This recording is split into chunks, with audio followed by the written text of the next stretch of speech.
Assalamualaikum warahmatullahi wabarakatuh.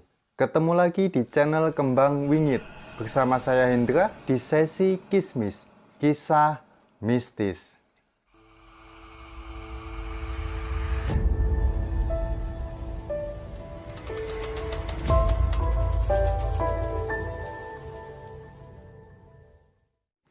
Pada video kali ini, saya akan menceritakan cerita horor dari postingan Thread Kaskus oleh akun Nutracker.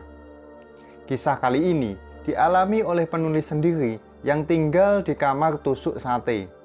Sedikit informasi, kamar tusuk sate adalah kamar yang berlokasi di depan jalan tegak lurus. Dan untuk lebih mempermudah cerita kali ini, sebut saja penulis namanya Aldi. Sebelum masuk ke ceritanya, alangkah baiknya kalau kalian subscribe dulu channel ini, like, komen, serta share video ini ke teman kalian agar saya dapat semangat upload video cerita lainnya. Oke, tanpa banyak cincong, langsung ambil cemilan, pasang headset kalian, kencangkan volumenya, rebahkan badan, pejamkan mata, dan kita mulai.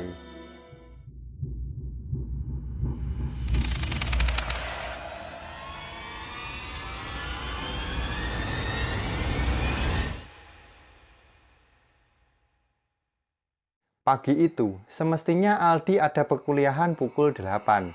Namun, karena Aldi ingin mempersiapkan perpindahan ke kamar sebelah dan dirasa badan Aldi tidak cukup fit seperti berdasarkan tek gitu, mungkin karena kurang istirahat atau Aldi mendapatkan peristirahatan yang tidak nyaman di kamar Ricardo semalam. Aldi BBM ke Ricardo. Oh iya, Ricardo ini selain satu kelas dengan Aldi, dia juga ketua kelasnya. Jadi, kalau ada apa-apa bisa info ke Ricardo. Dengan kejadian yang tidak mengenakkan semalam, Ricardo mengiyakan tentang ketidakmasukan Aldi. Dan saat itu, sistem absen perkuliahan di kampus Aldi masih memakai tanda tangan yang dikelilingkan karena beberapa dosen ada yang tidak mau repot urusan beginian. Setelah bebersih-bersih dan memindahkan barang-barang Aldi, datanglah kawan kampus Aldi, tapi beda kelas. Sebut saja namanya Kuda, yang kamarnya berada di atas. Doi baru balik dari kediamannya di Sukabumi. Oh, lu jadinya yang ini kamarnya, ujar Kuda. Aldi mengiyakan dengan alasan panjang dan tidak masuk akal. Kuda seakan mengiyakan tentang kejanggalan tersebut dan mengajak Aldi untuk sarapan. Ketika Aldi sarapan di warteg terdekat, Kuda menginfokan memang beberapa kali sering terjadi hal-hal yang tidak masuk akal. Tapi secara real, Aldi sih gak pernah lihat jelas. Tapi gak tahu kalau yang lain, coba tanya mereka. Mereka aja yang lebih lama di sini. Perpindahan kamar itu membuat Aldi sedikit terpacu terhadap hal-hal mistis dan semakin memacu Aldi untuk mengingat kembali kepada Sang Maha Kuasa. Aldi sudah terlalu jauh mungkin, tapi dasar manusia selalu saja teringat Tuhannya ketika sedang terhimpit. Aldi langsung bergegas mandi dan mengibadahkan kamar tersebut dengan sedikit wiritan dan air mineral yang Aldi bacakan doa-doa ruqyah.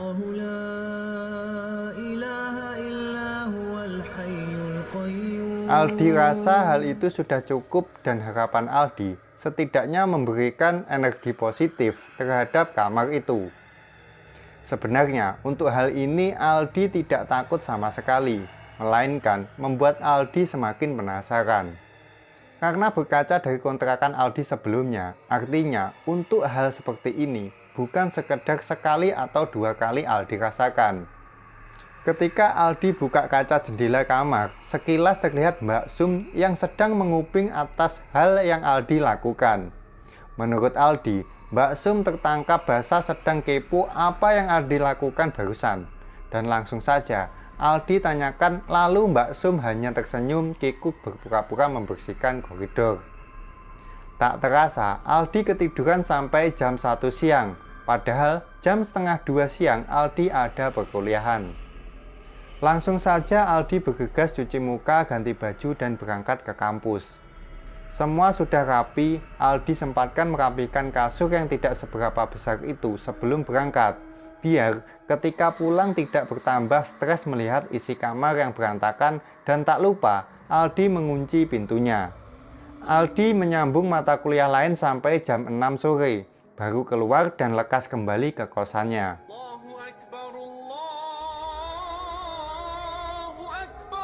Sesampainya di kosan, Aldi agak bingung terhadap kondisi kasur Aldi seperti habis ada yang menjamah. Padahal kondisi terkunci, apa ada maling atau pemilik sebelumnya yang mencoba kembali. Spray kasurnya terlihat berantakan sekali. Padahal Aldi jelas-jelas tidak lupa merapikan kasurnya sebelum berangkat tadi. Buku-buku perkuliahan Aldi yang sebenarnya jarang sekali Aldi sentuh pun berantakan di lantai. Segera Aldi menuju kamar Mbak Sum, namun terlihat tidak ada orang. Mungkin keluarga kecil itu sedang pergi. Di lorong kamar, Aldi bertemu dan berkenalan dengan Ihsan. Dia anak kamar atas dan sudah 3 tahun di situ. Aldi diajak main ke kamarnya yang sesampainya di sana, Aldi kaget karena kamar doi lengkap banget dan terlihat seperti anak band. Terdapat gitar elektrik lengkap dengan ampli dan pedal-pedal efeknya. Di kamarnya itu juga terdapat PC yang terlihat stick-stick konsol di depannya, yang saat itu memang lagi maraknya game PES. Di kampus, Aldi sampai hampir tiap bulan ada kompetisinya. Sedikit cerita, ternyata Ihsan ini adalah anak kampus Aldi dan juga fakultas TI yang terpaksa baru saja menghentikan kuliahnya karena mengejar cita-citanya.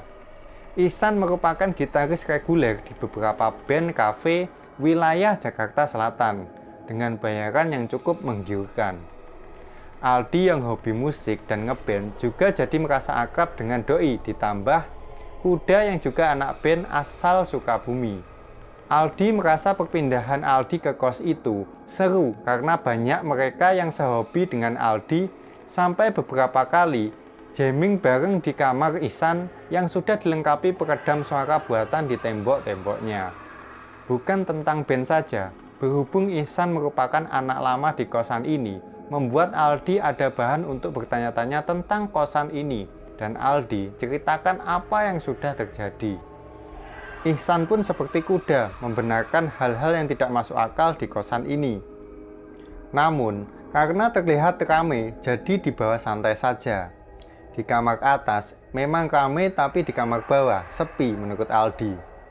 Aldi menjelaskan tentang kamar Aldi yang kasurnya berantakan dan buku berserakan, dan juga kenapa Aldi pindah ke kamar itu ke Ihsan. Ternyata, menurut Ihsan, kamar yang baru Aldi pindahi itu sudah kosong sejak lama.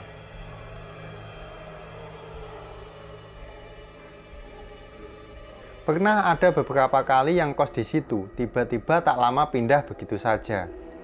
Aldi bingung, perasaan kemarin ada orang di kamar tersebut sehingga Aldi diberikan kamar yang lain. Tak mungkin dong Mbak Sum menyewakan kamar tersebut secara harian. Dan Aldi pun mengintip di jendela yang dibiarkan terbuka sedikit. Hal ini untuk menandakan kamar tersebut kosong. Memang ada seorang anak muda yang tertunduk seperti sedang membaca buku di meja belajarnya. Pakai kaos hitam, kemudian warna cat kamarnya juga putih, berbeda dengan yang Aldi tempati sekarang, berwarna hijau muda.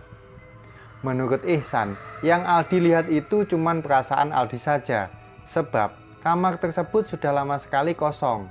Lagian, kok bisa secepat itu orang tersebut pindah tanpa terdengar apapun memindahkan barang-barangnya, dan kamarnya secepat itu dicat tanpa ada bekas apapun. Jadi maksud Mbak Sum yang berkata orangnya sudah pindah tadi pagi apa ya? Apakah Mbak Sum tahu kalau Aldi melihat seperti ada seseorang di sana, atau cuma menutupi supaya Aldi tidak merasa takut? Karena sebenarnya yang Aldi lihat itu bukan orang, melainkan makhluk tak kasat mata. Ya sudah, anggap saja Aldi saat itu sedang lelah. Hampir seminggu Aldi di kamar itu, dan justru Aldi lewati dengan hal yang biasa saja. Aldi pikir mungkin karena Aldi enjoy di sini, jadi pikiran positif Aldi mengalahkan semuanya. Namun tidak cukup sampai di situ. Malam itu Aldi baru saja pulang dari kosan cewek Aldi di Jakarta Pusat. Maklum, anak muda butuh penyemangat batiniah sedikit.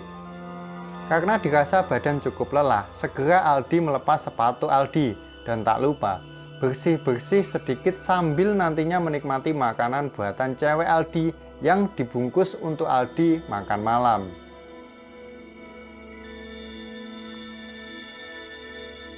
Ya, Aldi gak sadar malam itu malam Jumat, karena memang kita sering bertemu di malam itu, karena Jumatnya perkuliahan cewek Aldi, dan Aldi pun tidak ada kuliah di hari Jumat.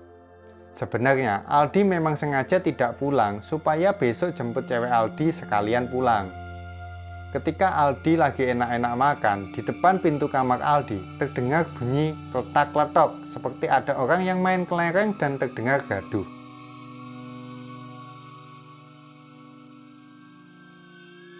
Karena perasaan dan tak memikirkan apapun, Aldi bukalah pintunya dan melihat keadaan sekitar. Ternyata ada anaknya Mbak Sum yang main di depan kamar lama Aldi sebelum pindah ke sini. Dan sekarang posisi kamar tersebut kosong saat ini.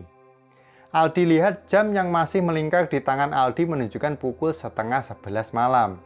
Aldi panggil aja itu bocah. Oh iya, kita panggil aja anak Mbak Sum ini dengan sebutan Tole, karena Mbak Sum pun demikian. Tole tidur, udah malam. Ngapain main sendirian di situ? Ketempelan demit baru tahu rasa.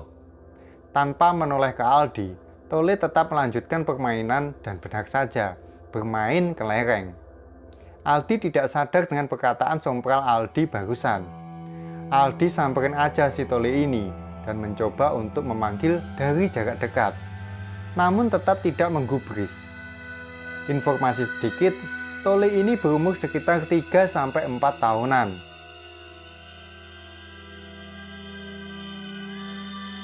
Dan sedikit terlihat seperti mohon maaf, tidak nyambung kalau diajak ngomong. Karena Aldi merasa terganggu, pengen banget Aldi gendong anak itu, terus balikin ke ibunya.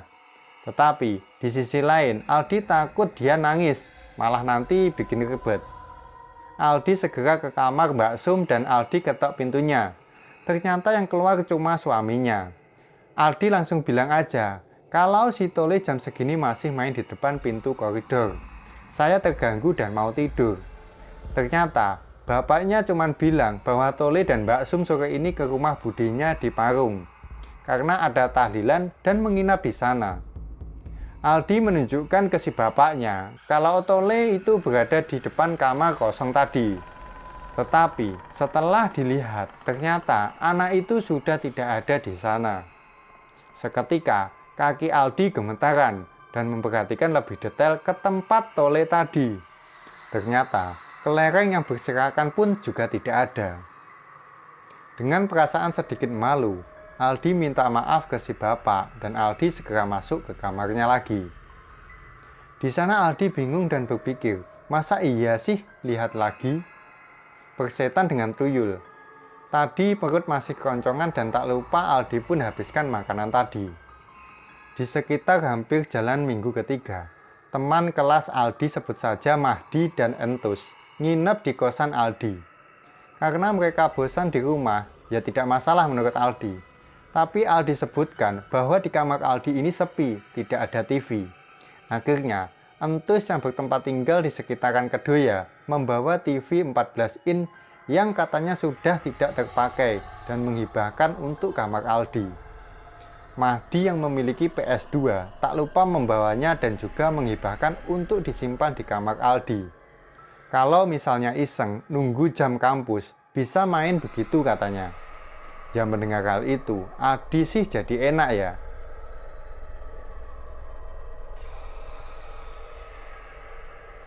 Setelah perkuliahan sore usai, mereka mampir ke kosan Aldi dengan benda yang mereka bawa masing-masing.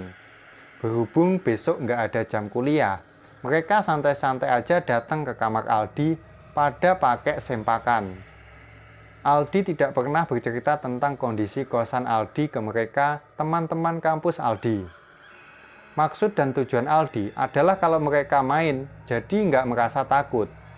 Seperti biasa, berhubung ini malam Jumat sekitar jam 7-an malam, Aldi melancong ke kosan cewek Aldi di Jakarta Pusat. Mahdi dan Entus tinggal di kamar Aldi. Sekitar jam 10-an lewat, Aldi udah kembali ke kosan. Aldi bawakan sedikit cemilan untuk Mahdi dan Entus. Ternyata nampak minuman berjenis jahat yang mereka bawa. Dasar kurang ajar. Mereka menawarkan Aldi, tapi Aldi menolaknya karena memang Aldi tidak hobi yang seperti itu. Sembari kita main cup waktu itu, tak terasa sudah larut malam. Berhubung kasur ini tidak cukup untuk dipakai bertiga, maka Aldi gelar tikar di lantai. Tapi ternyata kamar ini cukup sempit untuk kita bertiga. Akhirnya Aldi ngungsi ke kamar kuda di atas dan terlelap. Di sana mereka masih melanjutkan permainan. Sekitar pukul 2 pagi, BlackBerry Aldi berbunyi bertanda ping ping masuk dan Aldi melihat hal itu adalah dari Mahdi dan Entus. Namun karena Aldi males membalasnya, ya sudah, Aldi biarkan saja. Paling mereka iseng mau ngebangunin Aldi. Tak lama dari itu, HP Aldi berbunyi nada panggilan masuk.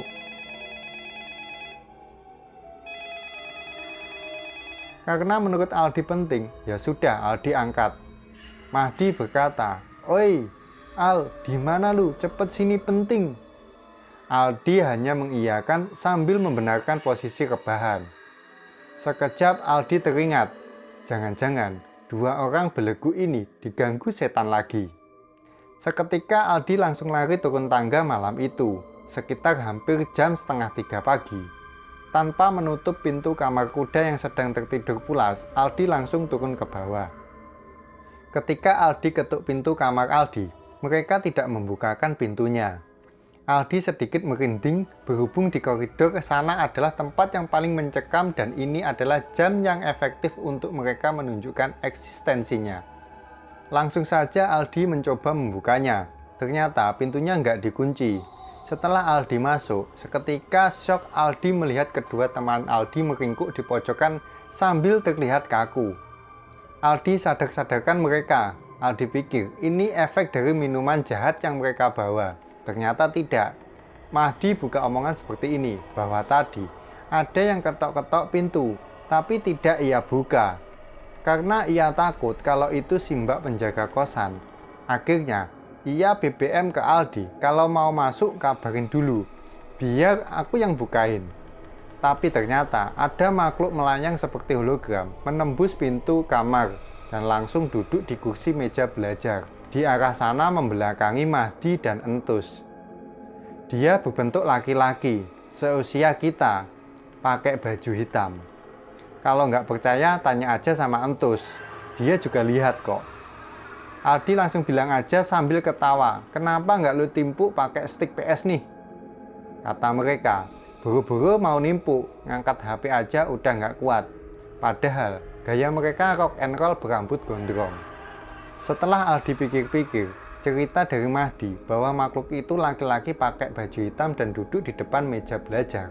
Jangan-jangan itu adalah makhluk yang sama waktu itu Aldi lihat dari jendela yang terbuka sedikit sebelum Aldi pindah ke kamar ini.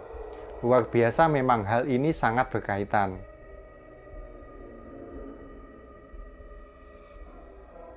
Jumat siang setelah ibadah Jumat, HP Aldi berbunyi ada call dari kawan-kawan tongkrongan Aldi SMA yang memang kita masih sering berkumpul.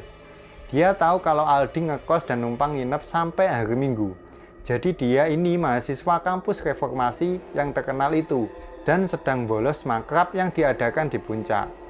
Berhubung udah terlanjur minta duit ke orang tuanya, jadilah dia tetap berangkat tapi ke kosan Aldi. Karena Aldi nggak enak untuk menolak, ya sudahlah, Aldi iyakan saja dan Aldi infokan kalau di sini ada PS jadul sih, tapi lumayanlah untuk nemenin. Sebenarnya Aldi mesti jemput cewek Aldi dan pulang ke rumah, tapi tanpa Aldi infokan ke doi sebelumnya. Khawatir malah jadi batal ke sini nih anak. Setelah sampai dan memarkirkan mobilnya, masuklah doi ke kamar Aldi. Lengkap peralatan mandi, baju segala macam, dan bawa beberapa tentengan plastik. Ternyata doi borong kaset PS sebelum ke sini. Total juga nih anak. Tak lupa doi membawa beberapa minuman sedikit jahat yang dibeli dari minimarket. Setelah doi tenang sampai kosan, Baru Aldi bilang ke Manto, kalau Aldi mau menjemput cewek Aldi dulu. Nganterin ceweknya pulang, kemudian besok baru kembali ke sini. Oh iya, Manto juga kenal sama ceweknya Aldi karena teman waktu SMA juga. Dengan perasaan terpaksa, Doi akhirnya mengiyakan. Padahal Manto udah beli makanan banyak tuh sama minuman. Aldi bilang, ya udah kalau iseng lu main sama orang sini aja. Pada asik-asik kok anaknya. Dalam hati Aldi maksudnya penunggu di sini. Aldi sangat penasaran apa yang akan terjadi ke teman brengseknya itu. Jadi setelah Aldi pulang, Manto masih main biasa. Berhubung toilet ada di sebelah kamar Aldi, jadi menurut Doi enak kalau bolak-balik buang air kecil soalnya banyak minuman.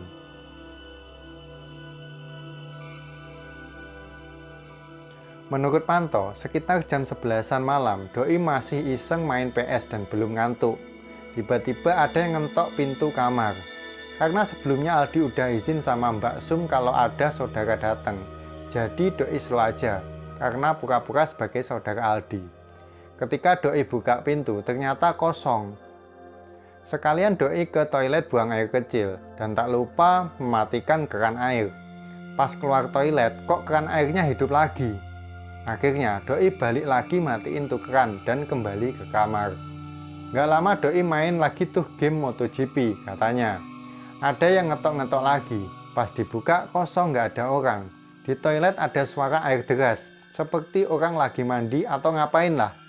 Akhirnya Doi tungguin di kursi depan kamar Aldi. Doi mau tahu siapa sih orang itu. Ketika Aldi dengar cerita ini dari Doi, ternyata bernyali juga si Doi malam-malam berada di koridor itu. Ditunggu sampai habis beberapa batang rokok, kok orangnya nggak keluar-keluar. Dan disamperin ke kamar mandi, ternyata pintunya kebuka sendiri, bertanda tidak dikunci, dan diketuk pun tidak ada jawaban. Ketika dibuka Manto, ternyata kosong. Mulai bingunglah Doi, tapi malah kembali memilih untuk duduk di kursi koridor itu, sambil merokok lagi. Ketika tak sengaja Doi melihat ke arah kebun, ada Mbak Kuntilanak sedang berdiri menghadap ke arah Doi, yang saat itu sedang duduk dengan pandangan merunduk ke bawah dan rambut lebat yang terurai. Kalau nggak merunduk, mungkin pingsan kali si Manto ini. Manto kaget terloncat sampai nggak sadar kalau rokoknya masih hidup dan terkena tangannya. Ia masuk ke kamar dan mengunci pintunya. Berhubung Aldi saat itu udah tidur dengan pulas di rumah, Aldi baru cek HP di subuh, dan ternyata ada SMS dari Manto. Sore Aldi menuju kosan, ternyata di sana sudah ada Diki, teman tongkrongan Aldi waktu SMA juga. Ia diminta Manto untuk datang duluan dari tadi pagi. Sesampainya di sana, Aldi ngakak melihat wajah Manto yang memelas, dan cerita pun selesai.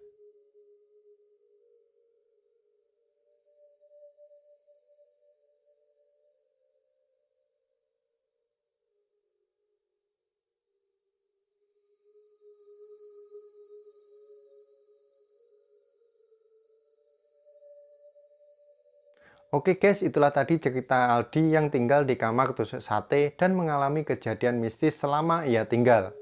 Bagi kalian yang ingin mengirimkan cerita pengalaman horor, silahkan kirim cerita kalian ke email di bawah ini. Nanti saya akan bawakan di sesi Saib, Saksi Gaib. Cerita yang kalian kirim harus panjang ya. Cukup sekian video kali ini. Saya Hendra undur diri, ketemu lagi di video selanjutnya dan bye.